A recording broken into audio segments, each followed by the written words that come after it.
पहले आप ये वीडियो देखें। खुलेआम मुसलमानों को धमकी दे रहे हैं और धमकी भी ऐसी जिसे सुनकर आप दंग रह जाएंगे।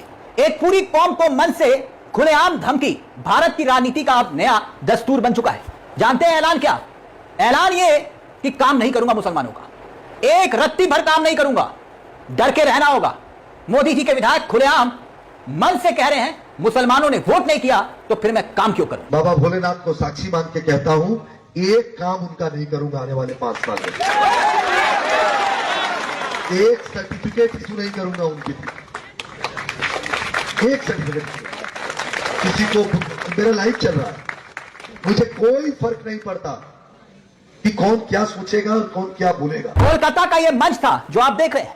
मंच पर बीजेपी के विधायक थे, हाथ में माइक था और सामने जनता थी। नाम है रितेश तिवारी। खुलेआम कह रहे हैं मेरी बात को रिकॉर्ड कर लो, मैं मुसलमानों के लिए कोई काम नहीं करूंगा क्योंकि इन्होंने मुझे वोट नहीं किया। बात यहीं खत्म नहीं होती। यह बात मुख्यमंत्री के मुंह से कोई झटके से नहीं निकली थी, क्योंकि बोलने के बाद इन्हीं जनाब विधायक जी ने, रितेश तिवारी ने मन से कहा कि बाबा भोलेनाथ की कसम खाता हूं, साक्षी मानकर कहता हूं कि विरोध करने वालों के लिए ना तो कोई सर्टिफिकेट जारी करूंगा और ना ही किसी तरह की सिफारिश करूंगा।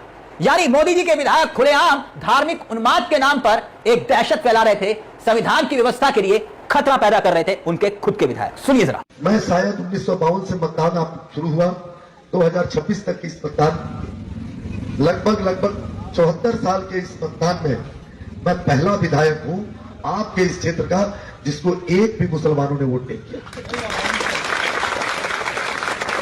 तो मुझे जो वोट किया मेरे ऊपर अधिकार उसका है, जिसने वोट नहीं किया हम उसके घर मांगने भी नहीं गए। और आज बाबा भोलेनाथ को साक्षी मान के कहता हूं, एक काम उनका नहीं करूंगा आने वाले 5 साल में। एक सर्टिफिकेट इशू नहीं करूंगा उनके लिए, एक सर्टिफिकेट। किसी को, मेरा लाइफ चल रहा है, मुझे कोई फर्क नहीं पड़ता कि कौन क्या सोचेगा और कौन क्या बोलेगा। अगर वाकई में ये मोदी जी के विधायक की ही भाषा है, मोदी जी के विधायक का विचार है, आचार है, व्यवहार है, तो फिर मान लीजिएगा इस देश में संविधान की व्यवस्था या तो उसका अंत हो चुका है या होने वाला है, क्योंकि ये इशारा तो वही कर रहे हैं। चुनाव जीतने के बाद देश संविधान से नहीं बल्कि धर्म के आधार पर चलेगा। विधायक जी की भाषा तो वही है। सड़कों पर न्याय होगा और न्याय का मतलब होगा राज सत्ता का आतंक, यानी संविधान खत्म और हमारा राज शुरू। इस पूरे खेल को जरा ध्यान से समझिएगा। अब याद करिए बिहार के चुनाव को। बिहार के चुनाव में क्या हुआ था? बिहार के चुनाव से ठीक पहले आई लव मोहम्मद का नारा उछला था, याद आया आपको? और जैसे ही उधर से आई लव मोहम्मद का नारा उछला या उछाला गया, इधर से गजवाए हिंद का शिगुफा छेड़ा गया या छेड़ दिया गया। सब कुछ ऐसा लग रहा था जैसे एक फिक्स स्क्रिप्ट की तरह हो रहा है, फिक्स स्क्रिप्ट की तरह। लेकिन इसे एक बड़ा मुद्दा बनाया गया, मुसलमान और सीधे तौर पर निशाने पर। और ठीक बंगाल के चुनाव के वक्त भी यही हुआ जो होता हुआ आया।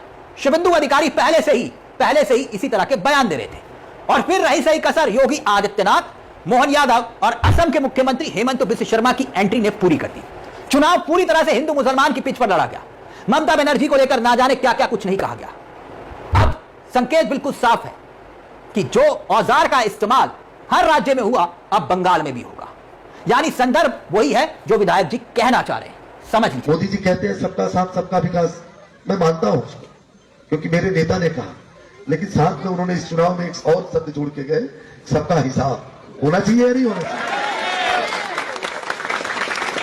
वैसे बंगाल का चुनाव जीतने के बाद यह बयान नैरेटिव बनाने के लिए किया जा रहा है। बयान